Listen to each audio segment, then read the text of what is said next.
आज का विषय है कीड़ी नगरा सींचने की कहानी। देखिए दोस्तों, मकर संक्रांति पर कई नेक नियम लिए जाते हैं। उन नियमों में से है एक कीड़ी नगरे का नियम, कीड़ी नगरे की कहानी सुनने का नियम। इस कहानी को आप चाहें तो मकर संक्रांति से लेकर अगली मकर संक्रांति तक सुन सकते हैं, 7 दिन सुन सकते हैं। चाहे आप एक दिन ही मकर संक्रांति के दिन ही सुन सकते हैं। एक गांव में एक बुढ़िया माई रहती थी। उसके 2 बेटे तथा बहू थी। बुढ़िया माई भगवान श्री हरि विष्णु जी की परम भक्त थी। अपना जीवन दान धर्म पुण्य कार्य कामों में लगाती थी। परंतु बुढ़िया माई कभी भी मंदिर और सत्संग में व तीर्थ स्थानों पर नहीं जाती थी। एक बार गांव में भगवत कथा हो रही थी। बेटे ने कहा, माँ, आप सारा दिन घर में रहती हैं, आप मंदिर में भगवत कथा सुनने क्यों नहीं जाती? बुढ़िया माई ने बेटे का मन रखने के लिए कह दिया कि आज जाऊंगी, परंतु नहीं गई। ऐसा करते करते 6 दिन निकल गए। बुढ़िया माई के बेटे ने कहा, माँ, आज अंतिम दिन है, आज तो कथा सुनने आपको जाना ही पड़ेगा।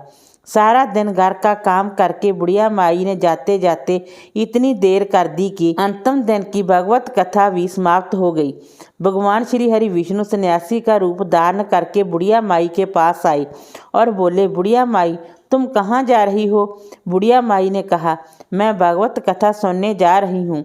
तब सन्यासी रूपधारी भगवान श्री हरि विष्णु ने कहा, अब इतनी देर से क्यों जा रही हो?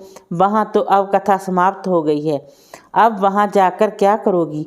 बुढ़िया माई ने कहा, अब घर से निकली हूँ तो जाकर ही आऊँगी। तब सन्यासी रूपधारी भगवान श्री हरि विष्णु ने कहा कि अब कथा समाप्त हो गई है, भक्त लोग भी अपने अपने घर चले गए, अब तुम वहाँ से क्या लाओगे? तो बुढ़िया माई बोली, कुछ नहीं तो मैं वहाँ से एक ईंट ही उठा लाऊंगी। तो सन्यासी रूपधारी भगवान श्री हरि विष्णु बोले, तुम वहाँ से मिट्टी की ईंट लाओगे, उसके बदले में मैं तुम्हें एक सोने की ईंट दे देता हूँ। बुढ़िया माई ने ईंट ले ली और घर की तरफ चल पड़ी और विचार करने लगी, यदि ये ईंट मैं घर लेकर जाऊं तो बेटे बहू झगड़ने लगेंगे। इसलिए घर के आंगन में बाहर ही बुढ़िया माई ने वह ईंट जमीन में गाड़ दी। परंतु अब बुढ़िया माई का ध्यान उस ईंट पर ही रहने लगा।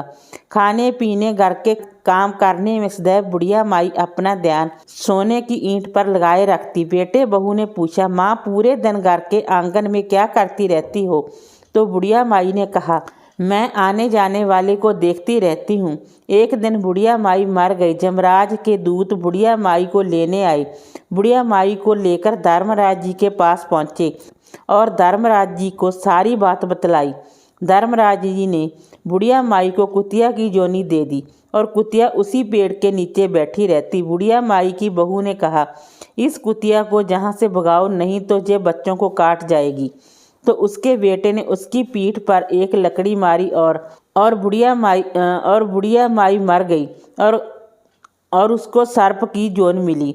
आंगन में सर्प को देखकर बेटे बहू ने किसी को काट ना जाए इसी डर से मार दिया। फिर बुढ़िया माई मरकर धर्मराज जी के पास पहुंची। बुढ़िया माई कीड़ी का रूप धारण करके उस आंगन में कीड़ी नगरा बना लिया। आंगन में कीड़ी नगरा हो गया। घर वाले बहुत परेशान हुए। घर वाले भोजन ही नहीं बना रहे थे, मन ही मन होने का स्मरण करने लगे। तब भगवान श्री हरि विष्णु सन्यासी का रूप धारण करके आए और बोले कि कुछ खाने को दे दो। तो घर वालों ने कहा, महाराज, हमारे खाने को भी कुछ नहीं बनाया, क्योंकि हमारे घर में कीड़ी नगरा हो गया है। आप ही इसका कुछ उपाय बतलाइए। तब महाराज जी ने आंगन में खुदाकर सोने की थाई निकाली और दोनों बेटों को दे दी और कहा, तुम तुम्हारी माँ के नाम से दान पुण्य करना, धर्मशाला बनवाना, स्कूल बनवाना, प्याऊ लगवाना, गौशाला में गाय के चारे खाने की व्यवस्था करना। परंतु दोनों बेटे आपस में झगड़ने लगे कि तू दान कर।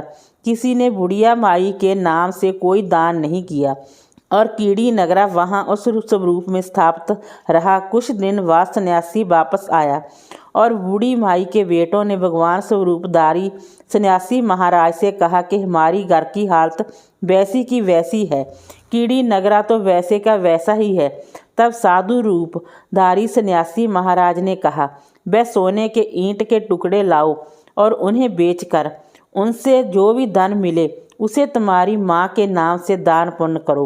इस कीड़ी नगरा पर शक्कर और आटा डालो। तुम ऐसा करोगे तो तुम्हारी माँ को मोक्ष प्राप्ति होगी।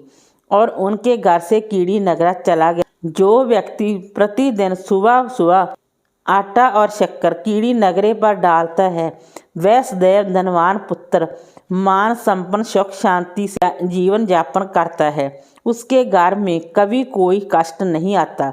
उसका जीवन सदा सर्वदा आनंद से व्यतीत होता है। उसके परिवारजन उसे अधिक स्नेह प्रदान करते हैं। कीड़ी नगरा प्रतिदिन सींचने से जुड़ी कीड़ी नगरी की कहानी सुनने से, दान पुण्य व धर्म कार्यों में रुचि लगाने से जीवन उत्तम हो जाता है। जय बोलो भगवान श्री हरि विष्णु जी की जय। वीडियो अच्छी लगी हो तो लाइक कीजिए, शेयर कीजिए, सब्सक्राइब कीजिए। Thanks for watching this video.